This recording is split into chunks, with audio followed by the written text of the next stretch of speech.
우리가 어떤 때는 이렇게 도움을 받을 수 있는 것이 있는데 전혀 도움을 받지 못하는 경우가 있습니다. 그 중에 가장 치명적인 문제가 있는데 그것이 오늘 제가 나누려고 하는 성령에 대한 문제입니다. 성령은 분명히 존재하는데 우리가 그 도움을 받지 못하고 살아갈 수 있다는 것이죠. 성령은 어떤 분일까요? 오늘 많은 분들은 방언을 하면은 내가 성령을 받았다고 생각합니다. 어떤 분들은 귀신을 쫓아내고 어떤 분들은 어떤 음성을 들으면은 그것이 성령이라고 믿고 있습니다. 또 어떤 분은 진지한 얼굴로 제게 이런 얘기를 했습니다. 성령께서 오늘 나에게 어디에 가야 물건이 가장 싼지 가르쳐 주셨습니다 라고 했어요. 진지한 얼굴로 말이죠. 성도 여러분, 성령은 어떤 분이고 그분은 우리에게 무엇을 하시는 분일까요? 오늘 나누는 말씀을 통해서 우리가 이 시간에 성령을 만나게 되길 제가 간절히 바라는 것입니다. 예수께서는 요한복음 15장 5절에 이렇게 말씀했습니다. 나는 포도나무요 너희는 가지니. 예수께서 왜 나는 포도나무라고 말씀하셨을까요? 여러분들 포도나무를 한번 심어 보셨습니까? 포도나무를 그 묘목을 갖다 심으면 아주 연약합니다. 자기 스스로 곧바로 하늘을 향해 올라갈 수 없는 나무가 포도나무입니다. 금방 쓰러져 버립니다. 그래서 포도나무 옆에는 튼튼한 나무를 박아줘야 되는 것입니다. 그것을 우리가 지주대라고도 하고 버팀목이라고도 하죠.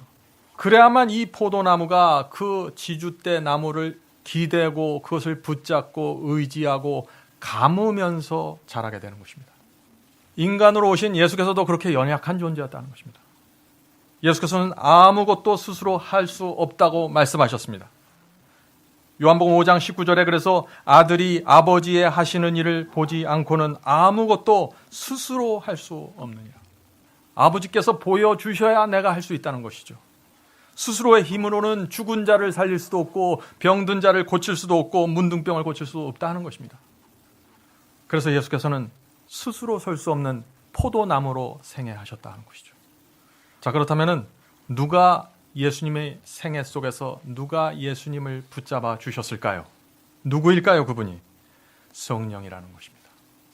포도나무가 지주대를 감아 올라가면서 붙어 있듯이 예수께서도 성령께 붙어서 성령을 의지하고 성령께 떨어지지 않으려고 그것을 껴안고 살았던 것입니다. 성령이 없으면 예수께서 거룩하게 살 수 없었습니다. 성령이 없었으면 죄를 이길 수도 없었던 것입니다. 기적을 행할 수도 없었습니다. 모든 것은 그래서 성령으로부터 나왔던 것입니다. 그것이 예수님의 생애 속에 있는 경건의 비밀이라는 것이죠. 성도 여러분, 저희도 그렇게 살아야 되지 않을까요? 예수님은 우리의 모본이십니다. 예수님처럼 우리도 성령을 의지하고 성령을 붙잡고 성령을 감으면서 살아야 된다는 것이죠. 만약 우리가 예수께서 가지셨던 그 경건의 비밀을 우리가 터득한다면 우리의 신앙이 어떻게 될까요? 완전히 달라지게 될 것입니다. 지금과는 전혀 다른 모습으로 살아갈 수밖에 없는 것이죠. 살아있는 신앙으로 들어가게 되는 것입니다. 그것이. 그래서 제가 오늘 이 성령 문제, 중요한 문제를 다루려고 하는 것입니다. 여러분은 성령을 붙잡고 사는 신앙을 배우기 원하시나요? 오늘 제가 이런 말씀을 드리는 이유가 무엇일까요? 오랜 세월 교회를 다니고 예배를 드리고 성경을 읽어도 성령을 붙잡고 성령을 감으면서 성령을 의지하면서 사는 신앙이 무엇인지 모르는 분들이 참 많이 있다는 것입니다. 날마다 그래서 육체의 이기심과 욕심에 시달려서 무기력하게 살아가는 것이죠. 슬픈 생애를 살아가는 것입니다. 우리는 죄와 유혹이 올 때 성령을 붙잡아요. 그것을 의지하고 그것을 감고 위로 올라가야 되는 것이죠. 그것이 살아있는 신앙의 비결이라 하는 것입니다. 그런데 우리가 성경 공부를 하고 예배드리고 기도하면서 실제적으로 성령과 붙어서 살지 못하기 때문에 자꾸 낭망한다 하는 것입니다. 예수께서 십자가에서 돌아가시고 무덤에서 부활하셨죠? 그리고 제자들과 한동안 머물렀다가 충격적인 말을 하십니다. 자, 그 말이 무슨 말이냐면 무슨 말을 하셨죠? 내가 이제 너희 곁을 떠나겠다. 하늘로 올라가겠다 하는 말씀을 하신 것입니다. 그때 제자들의 마음이 어땠을까요? 엄청난 충격이었을 것입니다. 깊은 근심에 빠질 수밖에 없죠. 여러분들 그때의 상황을 한번 생각해 보시기 바랍니다. 예수님이 없으면은 그들이 할 수 있는 것이 아무것도 없었습니다. 그들은 이미 유대교에서 출교당했습니다. 유대 사회에서 버림받았어요. 갈 곳이 없었습니다. 가난했습니다. 그런데 예수께서 자기들을 내버려 두고 하늘로 가시겠다는 거예요. 그들은 두려웠던 것입니다. 예수님이 없으면 이 세상에 의지할 곳이 없고 받아줄 곳도 없던 사람들이었습니다. 그런 상황에서 제자들에게 예수께서 한 분을 소개해 주는데 그분이 누구예요? 성령입니다. 그분이 성령이에요. 오늘 이 자리에 예수님이 없으면 나는 아무것도 아닙니다. 예수님이 없으면 나는 아무것도 할 수 있는 게 없습니다. 예수님이 없으면 나는 갈 곳이 없습니다. 이런 성도들이 계십니까? 성령은 바로 그런 분들에게 주어져 있다는 것입니다. 간절히 그분을 매달리는 사람들. 성령 없으면 안 되는 것이에요, 지금. 요한복음 14장 16절부터 17절 읽겠습니다. 성령에 대한 약속이 여기 나오죠. 내가 아버지께 구하겠으니 그가 또 다른 보혜사를 너에게 주셔.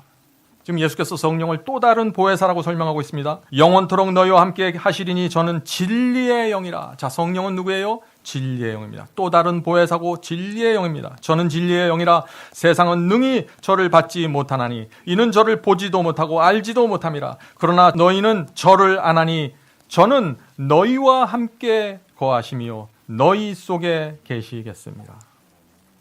자, 여기서 지금 예수께서 성령을 소개하는데 뭐라고 해요? 또 다른 보혜사라고 소개했습니다. 왜 그렇게 불렀을까요? 예수님이 이 땅에 오신 첫 번째 보혜사였습니다. 예수께서 승천하시면서 두 번째 보혜사를 소개해 주시는 것입니다. 자, 보혜사가 무슨 뜻인가요? 보혜사. 손을 잡고 함께 걸어가는 분입니다. 성령이 그런 분이에요. 예수께서 보혜사였습니다. 제자들의 손을 잡고 걸어가셨습니다. 제자들과 함께 이야기를 나누고 식사를 하고 제자들이 무엇을 잘못할 때 고쳐주고 제자들의 양심 속에 호소하시고 인도하시고 책망하고 제자들을 위로하셨습니다. 이것이 예수께서 하신 일인데 바로 그 동일한 사역을 성령께서 또 다른 보혜사로 오셔서 해주시겠다는 것입니다. 그러므로 우리가 성령과 얼마나 친숙해져야 할까요? 아무리 많은 교리를 알고 해석을 가지고 있다고 할지라도 성령과 친숙하지 않는 그리스도인은 허망한 신앙을 하고 있는 것입니다. 성도 여러분, 우리는요, 이 세상에 홀로 남겨진 것이 아닙니다.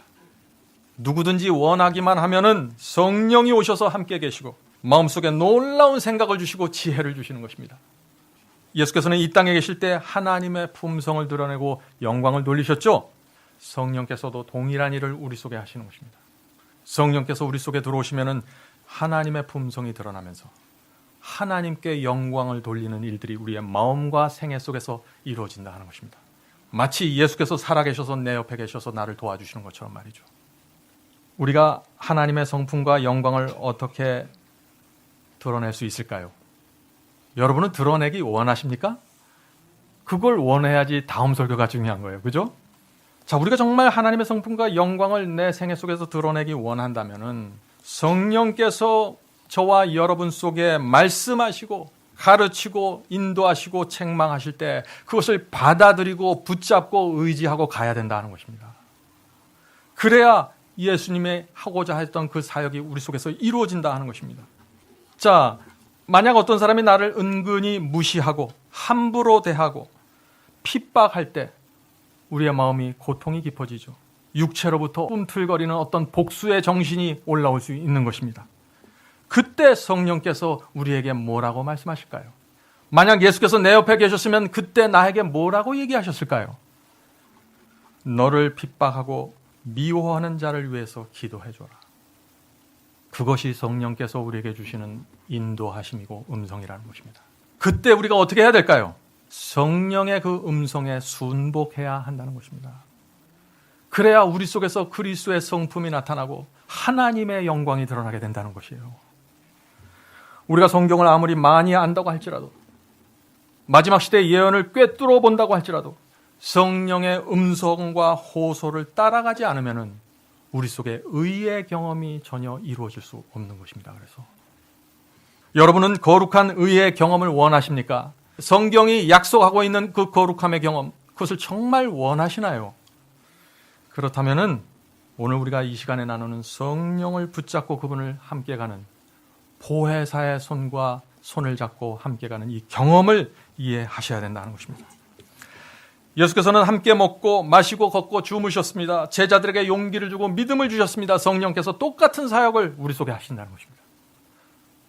여러분은 왜 용기가 없습니까? 왜 믿음을 자꾸 잃어버립니까? 성령께서 함께 하지 못하기 때문입니다. 성령을 놓쳐버렸습니다. 성령을 붙잡고 살아야 우리의 신앙이 매력적이 됩니다. 우리의 신앙이 완고하기만 한 것이 아니라 매력적이고 동시에 견고한 신앙을 갖게 되는 것입니다. 성령에서 나오는 은혜와 파워입니다. 그것이. 여러분, 성령께서 우리 속에서 어떤 일을 하실까요? 오늘 제가 이 질문을 계속해서 던질 것입니다. 우리가 큰 시험을 받아서 마음이 괴로울 때 성령께서 어떻게 하십니까? 우리에게 손을 내미십니다. 성령은 흔들리는 우리의 마음을 붙잡아서 죄를 이기게 해주시는 것입니다. 성령은 우리의 교만과 자존심을 꺾어서 겸손을 배우게 해주십니다. 그래서 우리는 성령의 그 은혜와 능력을 사모하게 되고 구원의 경험으로 들어갈 수 있게 되는 것입니다. 여러분은 이 성령을 원하시나요? 잊지 마셔야 됩니다. 저와 여러분의 구원은 성령의 음성과 호소를 따라갈 것인가 거절할 것인가로 결정되는 것입니다. 성령의 은혜와 능력을 받는가 거절하는가로 구원이 결정될 수 있다는 것입니다. 굉장히 중요한 말씀이죠. 여러분은 성령께서 주시는 이 구원의 손을 내밀 때, 성령께서 여러분에게 구원의 손을 내미실 때 그 손을 붙잡으시겠습니까? 저는 붙잡기를 원합니다. 성도 여러분, 예수께서 없었으면은 제자들이 무엇을 할 수 있었을까요? 아무것도 할 수 없는 것입니다. 성령이 우리에게 없으면 우리도 아무것도 할 수 없습니다. 이 진리를, 이 성령에 대한 진리를 인정하고 마음에 새기는 성도들은 마지막 시대의 복음의 중심으로 들어가게 될 것을 제가 확신합니다. 예수께서는 성령을 뭐라고 부르셨어요? 진리의 영이라고 불렀습니다. 우리는 성령을 통해서 진리가 무엇인지 깨닫게 되고 또 진리로 인도함을 받게 되는 것입니다. 그래서 진리를 거절하고 고집 피우던 사람도 성령께서 그에게 와서 그의 마음을 만지시면 어떻게 돼요? 진리 앞에 납작 엎드리게 되는 것입니다. 성령께서 하시는 일이에요. 그래서 지금 여러분의 스스로 지금 이 자리에 와 계신 것이 아닙니다. 진리의 영께서 진리를 통해서 여러분의 발걸음을 지금 여기까지 인도해 주셨다는 것입니다. 얼마나 감사합니까? 여러분이 이해하고 있는 이 진리, 여러분이 갖고 있는 그 복음, 이것은 성령께서 주신 것입니다. 여러분들 소중하게 그것을 붙잡고 남은 생애를 사셔야 되는 것입니다. 물론 성령 없이도 교리를 깨달을 수 있습니다. 성령 없이도 말씀에 대한 해석이 가능합니다. 그러나 성령이 없으면 진리에 굴복하지 않습니다. 성령이 없으면 진리가 내 것이 될 수 없습니다. 성령이 없으면 말씀이 나를 회개할 수도 없고 변화시킬 수도 없는 것입니다. 여러분은 이 성령의 은혜를 받기 원하시나요? 어떤 사람이 성령을 통해서 진리를 깨달았으면요, 성령은 거기서 멈추지 않습니다. 성령께서 그 진리를 받은 그 사람의 마음 중심으로 들어가셔서 말씀하기 시작합니다. 진리에 순종하라고 말씀하십니다. 의의 길을 걸으라고 말씀하십니다. 여러분은 그렇게 성령께서 말씀하실 때 그 음성을 붙잡아야 되는 것입니다. 그것이 성령을 붙잡고 사는 생애입니다. 사탄이 나를 시험하고 유혹할 때 성령께서 오십니다. 우리를 어떻게 도와주실까요? 무슨 말을 해야 되고 내가 어떤 태도를 취해야 하며 내가 이 상황 속에서 무슨 결정을 해야 되는지 성령께서 정확하게 알려주십니다. 알려주실 뿐 아니라 그렇게 할 수 있는 능력까지 주신다는 것입니다. 이것이 복음이에요. 그냥 옆에서 알려주기만 하면 뭐예요? 아무 힘이 없는데 내가. 나는 포도나무처럼 쓰러지는 사람인데. 그래서 에베소서 3장 16절에 이런 말씀이 있는 것입니다. 성령으로 말미암아 너희 속사람을 능력으로 강건하게 하옵시며. 이것이 복음입니다. 여러분의 속사람을, 저의 속사람을 잡아주는 그 성령의 능력을 간절히 여러분은 바라고 기대하십니까? 원하기만 하면 누구나 받을 수 있다는 것입니다. 이것을. 성도 여러분, 성령을 붙들고 사는 신앙이 무엇인지 실제적으로 경험하면서 살아가야 된다는 것이죠. 바울은 성령을 의지하고 따라가는 사람이야말로 하나님의 자녀라고 선언했습니다. 자, 그 말씀이 어디 있나요? 로마서 8장 14절입니다. 로마서 8장 14절. 무릇 하나님의 영으로 성령으로 인도함을 받는 그들은 곧 하나님의 아들이라. 성경은요, 아주 분명합니다. 성령을 따라가면 하나님의 자녀가 되고 그런 사람에게는 의의 향기가 나오게 된다 하는 것입니다. 교만하고 간악한 자에게도 그래서 희망이 있는데 이유가 무엇일까요? 성령께서 그들 속에서 책망하시고 인도하시기 때문입니다. 성령이 있기 때문에 악인들에게도 희망이 있는 것이에요. 예수께서 하늘로 가시겠다고 하자 제자들이 어땠을까요? 너무나 두렵고 무서웠습니다. 예수님이 없으면 아무것도 할 수 없죠. 예수님이 없으면 보호를 받을 수도 없습니다. 의지할 곳도 없습니다. 성도 여러분, 성령이 저와 여러분에게 바로 그런 존재가 되어야 한다는 것입니다. 저는 오랫동안 신앙을 하면서 성령을 그렇게 절실하게 붙잡고 살질 못했습니다. 성경에 대한 어떤 교리와 해석에 집중했습니다. 그것을 알므로써 내가 어떤 의의 경험 속으로 들어간다고 착각했던 것이죠. 성도 여러분, 성령이 없으면 아무것도 아닙니다. 성령이 내 속에 없으면 그래서 무서워해야 합니다. 유혹이 지금 내 마음을 흔들고 있는데 성령의 음성이 지금 들려오지 않으면 나는 두려워해야 되는 것입니다. 성령이 없으면 죄와 유혹에서 전혀 보호받을 수 없기 때문에 그런 것이죠. 성령이 없으면 기대고 의지하고 내가 감고 올라갈 것이 없는 것입니다. 우리가 이것을 알고 정말 절박한 심령으로 성령을 구하면 어떻게 될까요? 성령께서 즉시로 오셔서 우리 속에 들어가셔서 왕처럼 지배하신다는 것입니다. 그런 사람들에게 의와 평강이 흘러나오게 된다 하는 것입니다. 성도 여러분, 안심하십시오. 성령은 항상 우리 곁에 있습니다. 그런데 어떤 사람은 성령의 인도하심을 받고 어떤 사람은 성령과 전혀 상관없이 살아가고 있습니다. 왜 이런 문제가 생길까요? 내 생각이 성령께서 주시는 생각보다 더 현실적이고 더 효과적으로 믿으면 성령과 분리됩니다. 내 생각이 성령보다 더 뛰어나고 내 생각이 훨씬 더 이 문제를 해결하는 데 도움이 된다고 생각하면 성령과 분리됩니다. 그런 사람은 성령께서 찾아오셔서 지금 내 마음속에 갖고 있는 그 생각을 포기하라고 말씀하실까 봐 귀를 막고 등을 돌리고 살아가게 되는 것입니다. 혹시 성령께서 나와 다른 생각을 주실까 봐 두려워하는 것이죠. 성도 여러분, 우리가 정말 성령의 인도하심을 받기 원하시나요? 그러면 우리의 기도가 이렇게 바뀌어야 됩니다. 하늘에 계신 아버지, 성령께서 시키는 대로 하겠습니다. 성령께서 인도하는 대로 따라가겠습니다. 성령께서 말씀해 주시면 복종하겠습니다. 우리가 이런 기도를 드릴 수 있다면 우리의 생활은 전격적으로 변화되지 않겠습니까? 성도 여러분, 성령은 하늘에서 내려오는 생수입니다. 그래서 성령은 갈증이 나는 사람들만 그것을 붙잡게 되어 있는 것입니다. 그래서 갈증이 너무나 심하기 때문에 생수를 달라고 요구하고 소리 지르고 외치는 사람들에게 성령이 주어지는 것입니다. 왜 성령은 그런 사람들에게만 가실까요? 왜냐하면 목마름이 없고 간절함이 없으면 어떻게 돼요? 성령이 그들에게 아무리 말씀하시고 아무리 호소하고 소리를 쳐도 들은 척하지 않고 외면하기 때문이죠. 그래서 바울은 성령을 소멸하지 말라고 경고하고 있는 것입니다. 성령을 소멸하지 말라. 마지막 시대의 성도들은요, 성령의 역사에 익숙한 사람들이 되어야 되는 것입니다. 성령에 익숙하지 않으면요, 예수님을 만나지도 못하고 분별하지도 못해요. 진리는 세상에 널려 있습니다. 모든 사람들 앞에 진리가 널려 있지만은 성령과 익숙한 사람들이 그것을 분별하게 된다는 것입니다. 예수께서는 처음부터 성령을 통해서만 알아볼 수 있는 모습으로 이 땅에 나타나셨습니다. 어떻게 나타나셨나요?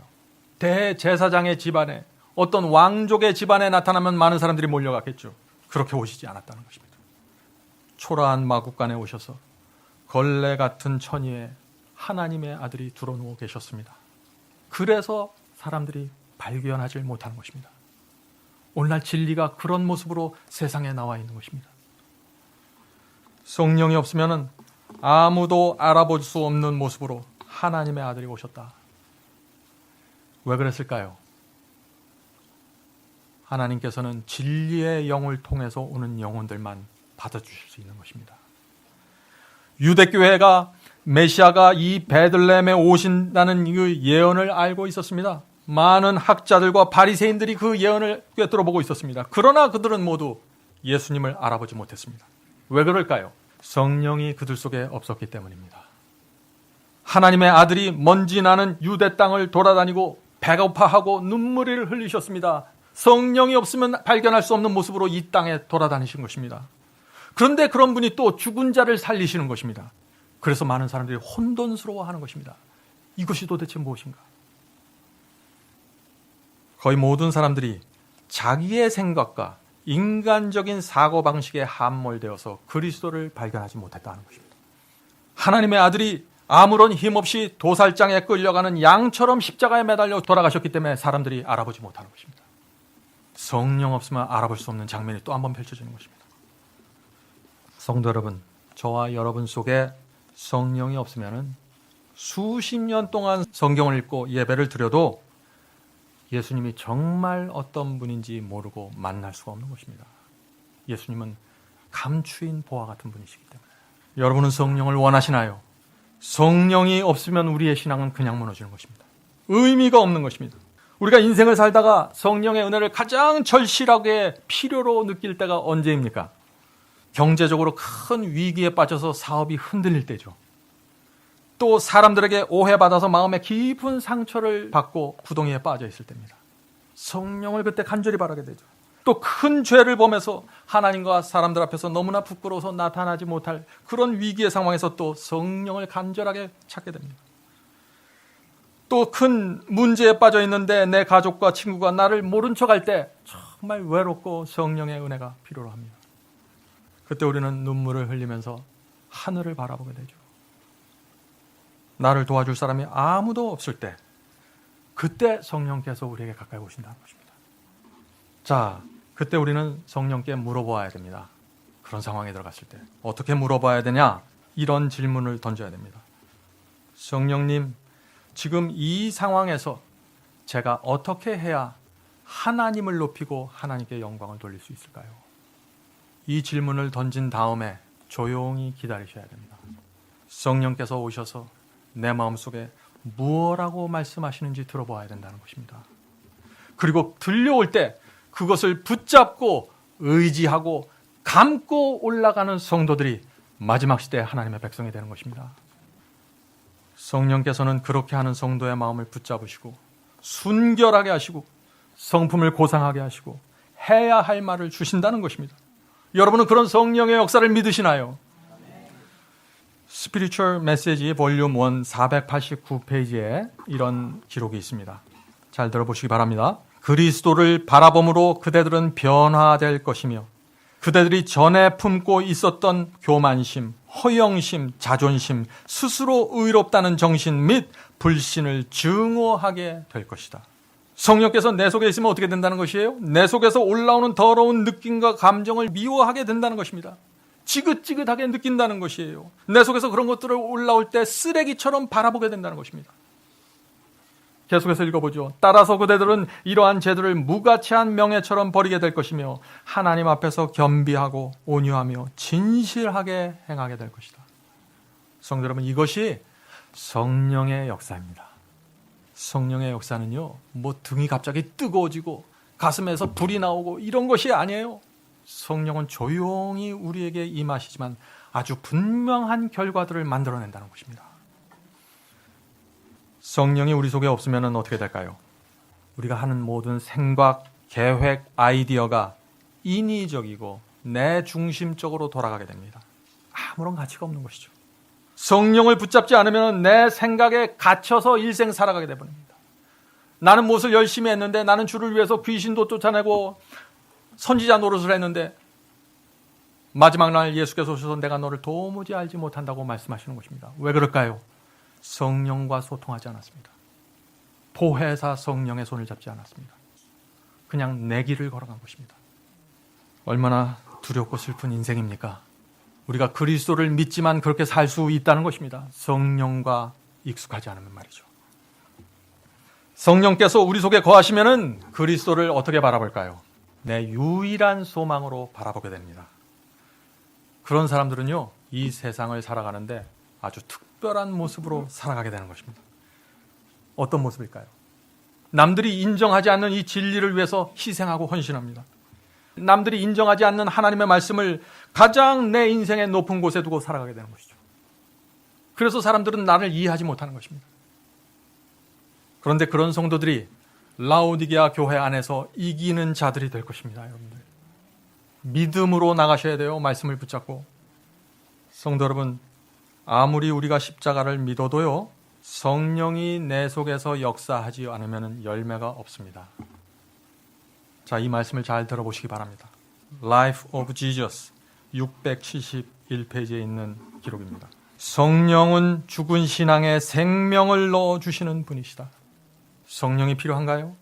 성령이 없으면 죽는 것입니다. 그거는. 계속 읽어보죠. 성령이 없이는 그리스도의 희생이 아무 소용도 없게 된다. 여기 충격적인 말씀이 나오죠. 왜 성령이 없으면 그리스도의 희생이 아무 소용이 없을까요? 왜냐하면 성령이 없으면 죄를 물리칠 수도 없고 회개할 수도 없고 아무런 의의 경험 속으로 들어갈 수 없는 것입니다. 성령이 없이는 행하는 모든 것들은 내 의에 불과합니다. 가치 없는 것이죠. 자, 계속해서 읽어보죠. 죄는 성령의 강력한 역사를 통해서만 물리칠 수 있고 이겨낼 수 있다. 성령이 필요한가요, 우리에게? 성령은 제한된 능력을 가지고 오시는 것이 아니라 하나님의 능력이 충만한 가운데 오셨다. 그리스도께서 십자가에서 이루신 일을 효력 있게 만드시는 분은 성령이시다.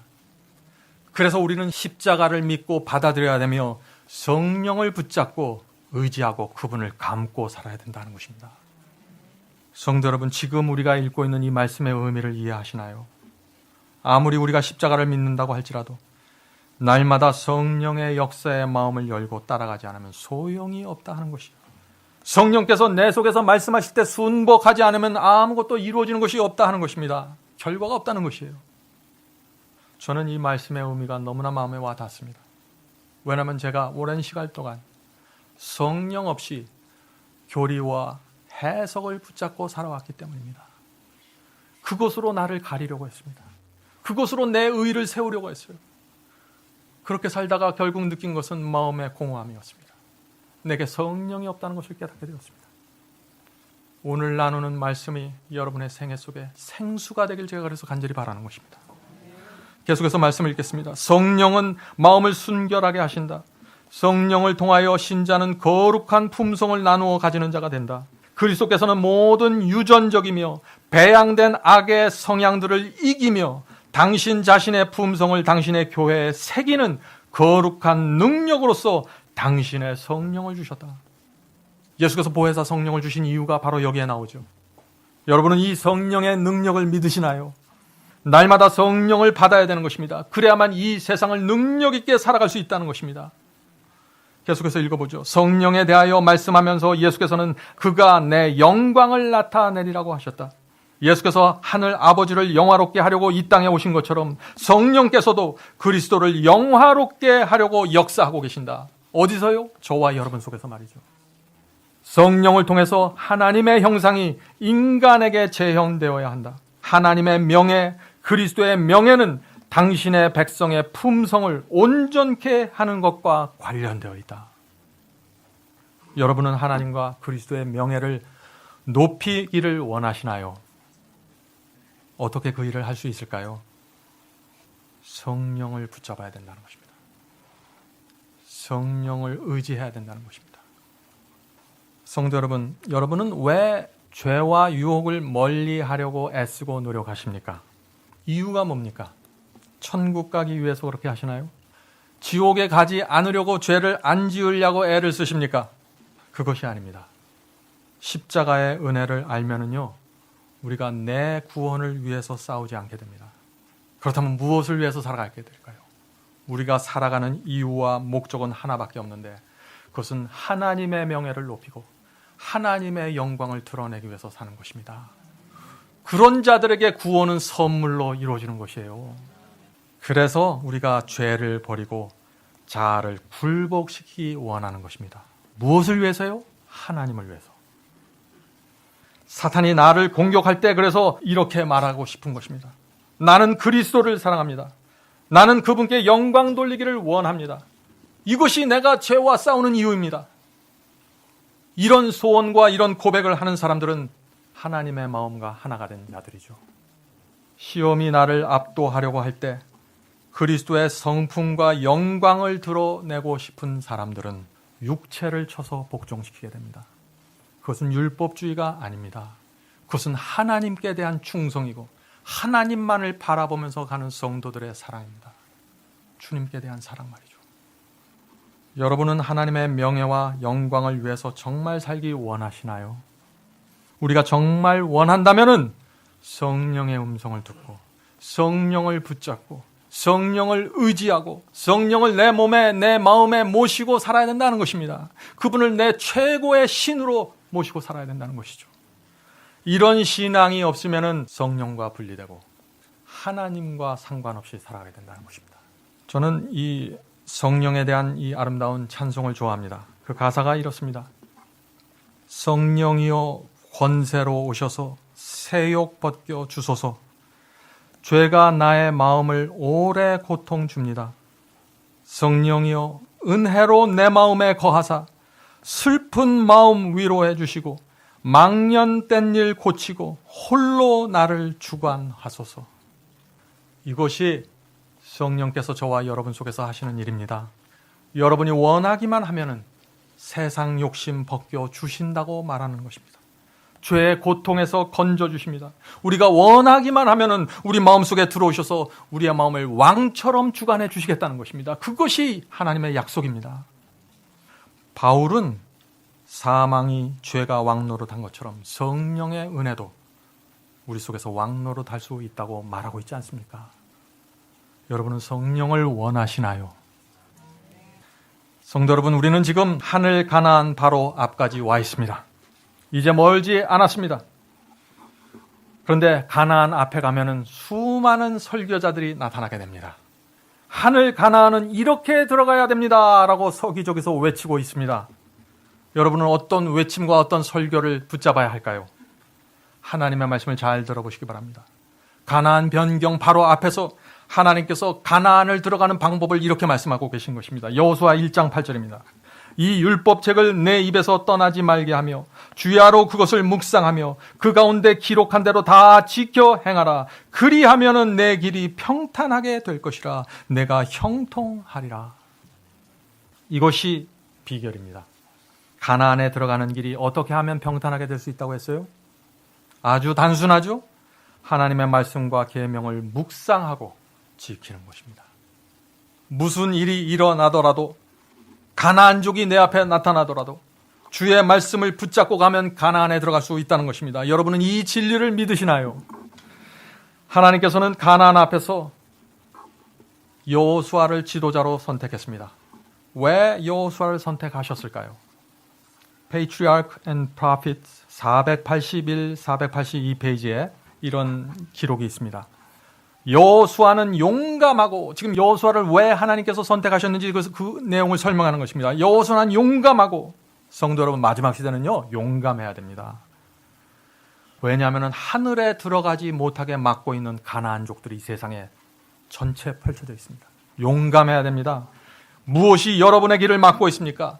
어떤 사람들은 돈에 막혀서 지금 가지 못하고 있고 어떤 사람은 죄에 막혀서 지금 나가질 못하고 있는 것이에요. 가나안이 보이는데, 여러분의 생애에 도무지 이길 수 없는 것처럼 보이는 가나안족들이 있습니까? 두려워하지 마십시오. 용기를 가지고 성령께 나가서 그분의 손을 붙잡으십시오. 하나님께서 여러분과 함께 하실 것입니다. 가나안에 들어가는 그날까지 말이죠. 계속해서 읽겠습니다. 여호수아는 용감하며 과단성이 있으며 인내력이 있고 민첩하고 청렴하였고 자신의 이익을 돌아보지 아니하였다. 가나안에 들어가는 사람의 특징입니다. 인내하는 사람입니다. 조금만 어렵고 희생이 오면 넓은 길로 옮겨가는 사람들이 아닙니다. 과단성이 있고 민첩하고 청렴하고 특별히 자신의 이익을 챙기지 않았다고 했습니다. 내가 내 자신의 이익을 챙기면서 살아가면요 하나님께서 챙겨주지 않으십니다. 내가 챙기기 때문에. 그러나 내가 하나님의 말씀과 이웃을 위해서 내가 내 이익을 챙기지 않고 살아가면 그때는 하나님께서 직접 오셔서 나를 챙겨주기 시작한다는 것입니다. 그래서 예수께서 먼저 그 나라와 그 의를 구하면서 살라. 그리하면 다 채워주시리라. 자, 가나안을 향해 성도들이 진군하고 있습니다. 그런데 저와 여러분이 느끼는 가장 큰 문제가 무엇일까요? 현실적으로 도무지 가나안족을 물리칠 수 없다고 느끼는 것입니다. 이것이 현재 우리의 느낌입니다. 마지막 시대 가나안족은요, 죄입니다. 죄. 실제로 우리에게는 죄를 물리칠 수 있는 힘이 없기 때문에 그렇죠. 그런데 성경은 이기라고 말하고 있기 때문에 우리 마음속에 두려움이 있고 절망이 생기는 것이죠. 죄는 장대한 거인처럼 보이고 우리는 마치 메뚜기처럼 연약한 존재처럼 느껴지는 것입니다. 그래서 오늘날 수많은 교회에서 죄를 이길 수 없다는 설교들이 쏟아져 나오고 있는 것입니다. 거듭나도 죄를 이길 수 없고, 예수를 영접해도 죄를 이길 수 없고, 보혜사 성령과 손을 잡아도 죄를 이길 수 없고, 회개해도 죄를 이길 수 없다는 가르침들이 기독교를 덮치고 있는 것입니다. 마치 진리처럼 나눠지고 있는 것이죠. 저와 여러분이 어떻게 살아야 할까요? 성령을 붙잡고 사는 신앙을 배워야 한다는 것입니다. 유일한 방법입니다. 성령만이 은혜가 되시고 성령만이 능력이 되시기 때문에 내가 그분과 하나가 돼서 그분을 붙잡고 그분을 감고 살아가면은 성령께서 우리의 길을 열어주시고 유혹을 물리치는 데까지 나갈 수 있게 도와주신다는 것입니다. 보혜사로서 말이죠. 보혜사로서. 그래서 성령께서 지시하신 대로 움직이고 성령께서 주시는 대로 지혜를 따라 전진하게 되기를 제가 간절히 바라는 것입니다. 그런 사람들에게 하늘에서 능력이 내려온다는 것입니다. 자, 계속해서 읽어보겠습니다. 광야에서 체류하는 동안 여호수아는 그의 침착함과 겸손한 충성심, 다른 사람들이 동요할 때 흔들리지 않는 견고함, 위험 속에서도 진리를 고수하는 강직함으로 인하여 모세의 후계자로서 적합한 자라는 증거를 보여주셨다. 이것이 하나님께서 여호수아를 선택한 이유라는 것입니다. 저는 하나님께서 가나안 변경 앞에서 저와 여러분을 선택해 주시기를 기도드립니다. 흔들리지 않은 견고함, 위험과 압력 속에서도 진리를 고수하는 강직함, 이것이 성령 충만한 그리스도인의 모습이라는 것입니다. 오늘 많은 사람들이 겸손하고 부드러워야 그리스도인이라고 말하죠. 그러나 그것만으로는 그리스도인이 될 수 없는 것입니다. 가나안에 들어갈 수 없다는 것이에요. 성령으로 사는 사람은 겸손하지만 충성스럽고 온유하지만 흔들리지 않는 견고함이 있어야 되는 것입니다. 여러분은 성령을 정말 원하시나요? 성도 여러분, 하늘 가나안으로 진군하라는 하나님의 명령이 우리에게 지금 내려져 있습니다. 우리 모두 성령을 붙잡고 그 마지막 가나안으로 들어가게 되기를 제가 간절히 바랍니다. 하늘에 계신 저희들의 아버지, 이 시간에는 저희가 특별히 성령을 초청합니다. 성령께서 오셔서 저희 곁에 계시고 저희 속에 임재해 주시옵소서. 성령께서 저희의 길을 인도하시고 성령께서 저희의 생애를 주장해 주시옵소서. 더 이상 교리와 논리와 말씀의 해석으로 저희를 가리지 않고 성령으로 옷 입을 수 있게 도와주시옵소서. 하늘에 계신 아버지, 성령이 저희 속에 오셔서 그분의 은혜로 저희를 지배하여 주시옵소서. 저희 속에 육체의 정욕이 올라올 때, 세상 자랑이 올라올 때 성령께서 지배해 주셔서 순결한 마음 보존할 수 있도록 도와주시옵소서. 하늘에 계신 아버지, 이 시간에 특별히 저희 교회에 있는 환우들을 위해 기도드립니다. 몸이 연약하고 질병 때문에 고통당하고 있습니다. 옛날에 예수께서 그런 자들을 불쌍히 여겨주시고 건져주셨던 것처럼 보혜사 성령 오셔서 저희를 도와주시고 병의 구덩이에서 건져주시옵소서. 성령 충만하게 인도해 주시옵소서. 불로써 임해 주셔서 저희의 생애가 정결하게 될 수 있도록 도와주시옵소서. 예수님의 이름으로 간절히 기도드립니다. 아멘.